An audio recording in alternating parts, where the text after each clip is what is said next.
हमने पहले भी कहा था कि अब ये सोशल इंजीनियरिंग का जो हमारा काम है, जो हमने सामाजिक न्याय का नारा दिया है, ये डिस्प्ले भी होगा। मैंने इसीलिए महाधिवेशन के ये विषयों को जिस रूप से रखा, मैंने उसमें भागीदारी के विषय को भी रखा था। हम लगातार राज्य के अंदर में जातीय जनगणना और उनकी भागीदारी सुनिश्चित करने के लिए कोई वर्ग छूटे नहीं, कोई मुख्यधारा में आने के लिए जिनके जिस पक्ष में पहल होनी चाहिए उनके पक्ष में पहल होने से वंचित न रह जाए।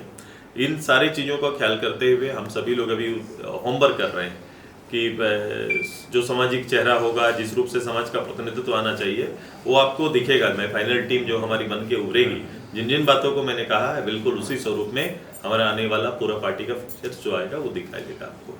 सुदेश जी, आप क्या ये मान रहे हैं कि महाधिवेशन के बाद एक क्लास जो है, इंटेलेक्चुअल क्लास जो है, वो आपकी पार्टी की तरफ उसके विचार बदल रहे हैं, वे आ रहे हैं, पार्टी ज्वाइन कर रहे हैं? क्या आपको लगता है कि इस स्तर पर महाधिवेशन आपका सफल रहा है? मैं ये समझता हूँ राज्य के अंदर में, पता नहीं लोगों की मान्यता क्या है, मैंने इसीलिए डिक्लेयर किया है ना, राज्य के अंदर में केवल सीटों की संख्या बढ़े और सीटों की संख्या के आधार पर विधान परिषद का भी गठन हो, ये हमारा लक्ष्य है और मैं इस राज्य के लिए आवश्यक समझ रहा हूँ।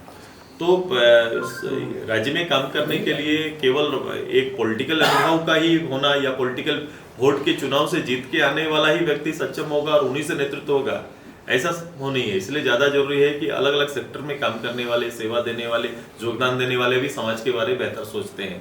एक अच्छा अनुभव के साथ भी लोग आगे जा सकते हैं।